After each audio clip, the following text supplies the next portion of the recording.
Had a restful night in Glasgow. Stayed at Stanimals. Charlie, the caretaker there, he hiked in 2019. Retired Navy guy. Really funny guy. Really nice. Had a ton of food. Made a dozen eggs again this morning. Had pancakes. Today, a lot of climbing. I think after just 25 or 26 miles, I've done over 8,000 feet, but it's better graded out here. So even though it'll be like 8,000 feet, it won't feel nearly as bad as some of the days in Tennessee. Foot still kind of hurts. My calf is mostly better. And that seems to be how it goes on these trips. The beginning will go kind of smooth. You'll have some good luck. And then it's like life wants to test you. So, we got all that snow. Had these little injuries and pain. And it's like it's asking you, do you really want this? Are you willing to go through some pain for this? And that's the point where I think you either push through or quit. And then if you push through, I'll go smooth again. So it's like an algorithm built into the universe. I've noticed that in a lot of different endeavors that I've done. There's even phrases for it. There's, beginner's luck and all that, where at the start things go well, but you always hit some sort of speed bumps along the way. And it really does to me. Feels like a test. And the only thing to do is to persevere if you really want it, or it shows you that you don't really want it and you quit and you do something else. But I want this, so I'm gonna keep going. I think in another couple of days, foot should be fully healed up, and then start pushing some 40s.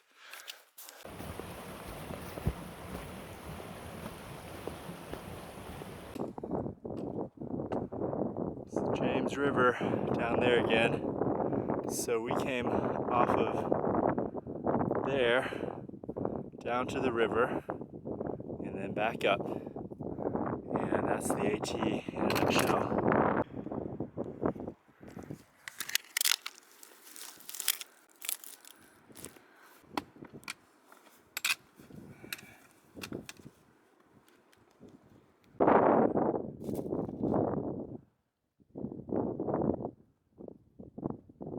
The exact spot Little Oddie Klein was found. He went missing 1891. Found out here 7 miles, dead, 4 years old. It's the Lynchburg Reservoir down there.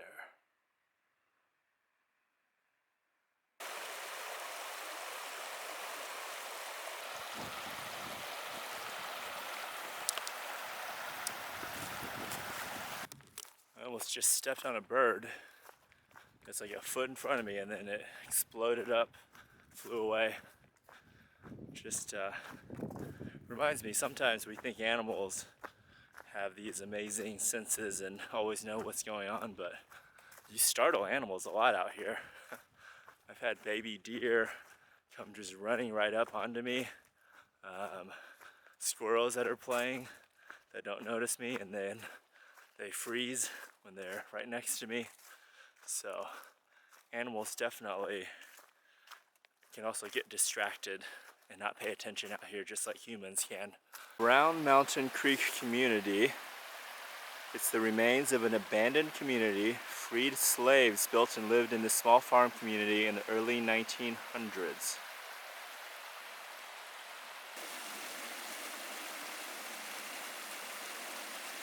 This is Brown Creek Shelter. Small one.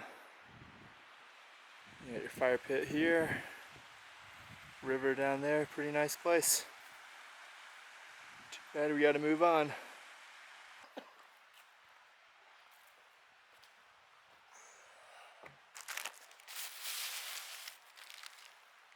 cold cheese bread and make a pepperoni sandwich.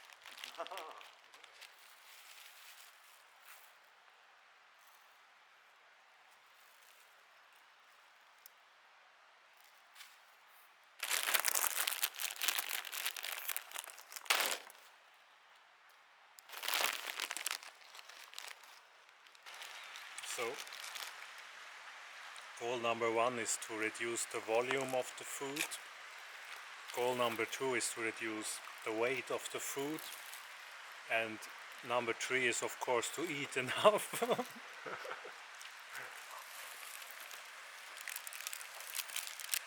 This is like more plastic than cheese, but Old, I don't know, rock walls. I don't know what they were, but part of that community. It's gonna get dark in about half an hour. Got 5 miles to the next shelter, cow camp, I think. But then it's 0.6 miles side trail down to the shelter.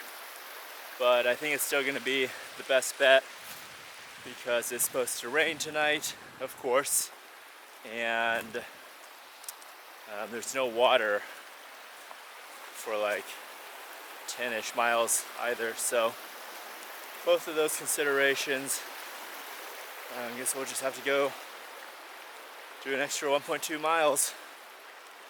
That's all right.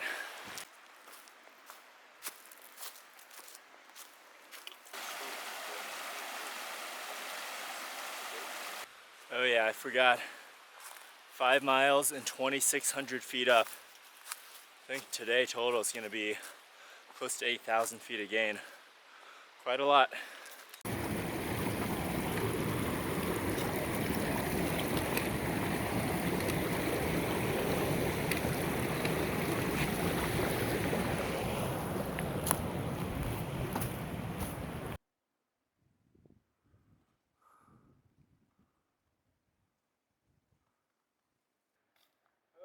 How are you going tonight?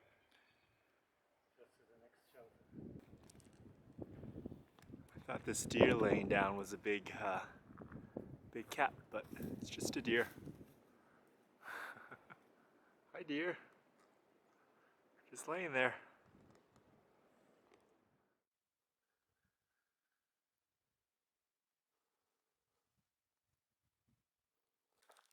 This is Saturday, March 19th, day 32. Woke up with the sunrise, although as you can see, there's not much of a sunrise right now. Pretty foggy. At least it's not raining. Been listening to this horror anthology podcast called Old Gods of the Appalachia, and that's pretty interesting.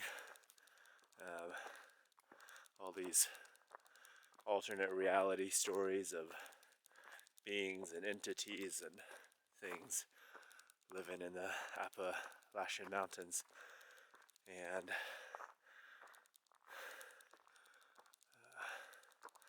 so, I guess the point of all that is when it's dark and foggy like this, I really think about like what could be out here, and it makes things a little bit more interesting. Tons of climbing yesterday, about 8,000 feet. It's going to be some good climbs today. Go over 3 ridges, which is 3 endless ridges that you climb, one right after another. Probably 3,000 feet total gain there.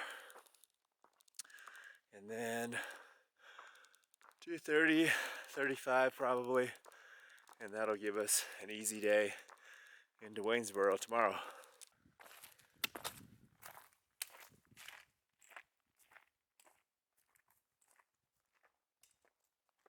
Wow, that's pretty cool.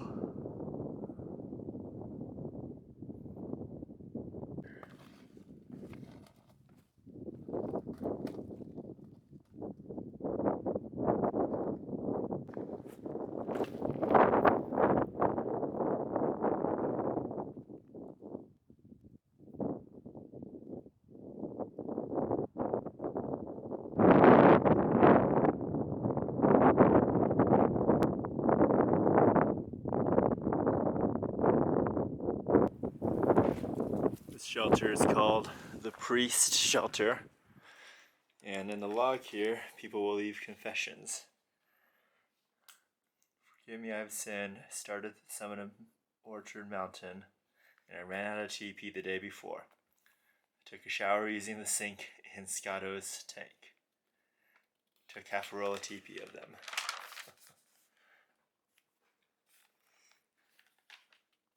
I pushed my niece off the summit.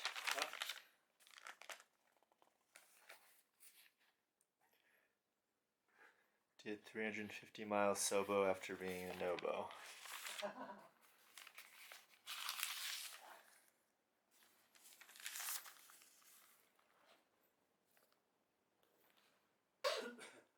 Nobody is out here.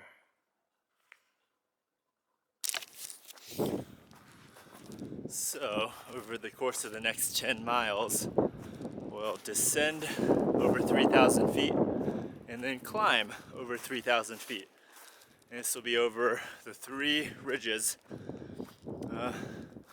Famous or infamous little spot where you just climb and climb and climb some more.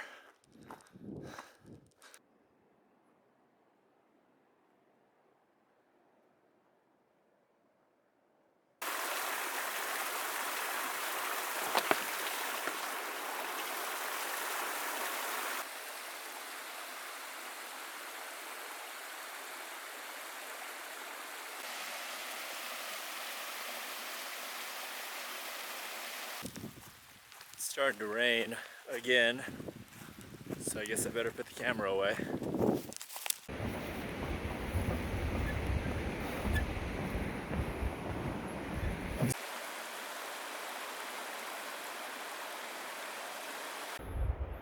Here we go. Saturday, and quite crowded out here.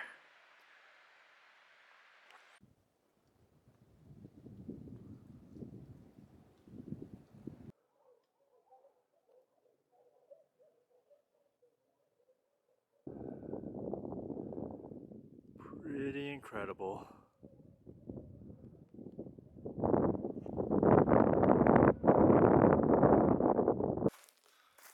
Gorgeous sunset right now. All of this is worth it for moments like this. Even though I still have like 1,500 more feet to climb. Worth it.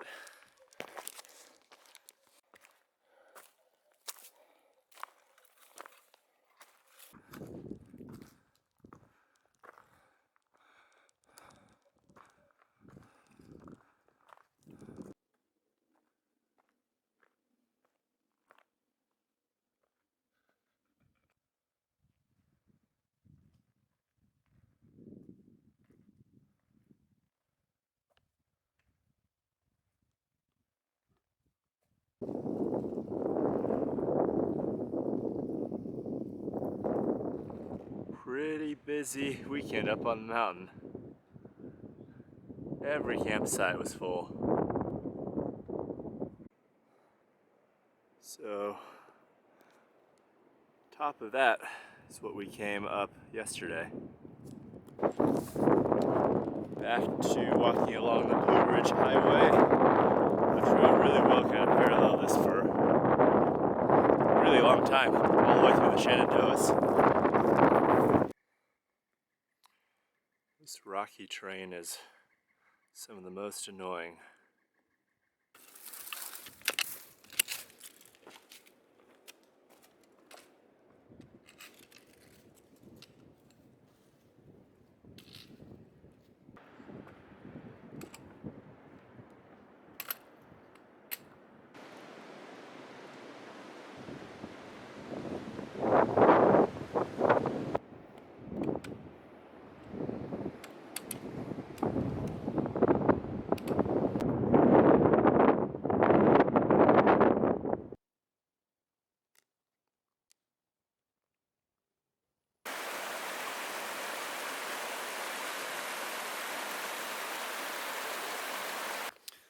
Two miles to Waynesboro now. Probably seems like I'm in towns all the time, which I am, but also at this extreme pace on the Appalachian Trail, really kind of need the rest and the nutrients.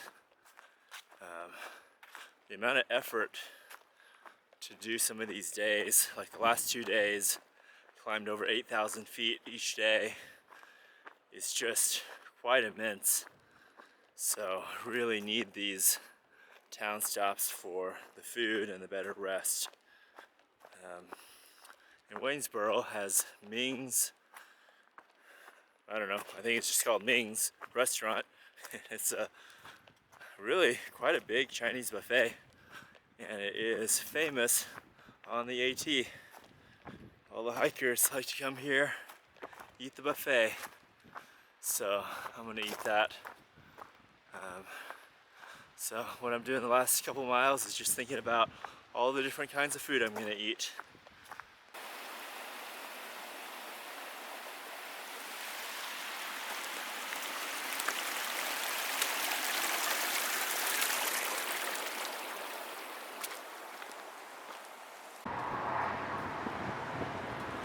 This is Rockfish Gap. Waiting on a ride into Waynesboro now. This is Ming's buffet. It's pretty big. Focusing on protein for the first plate. Plate number 2.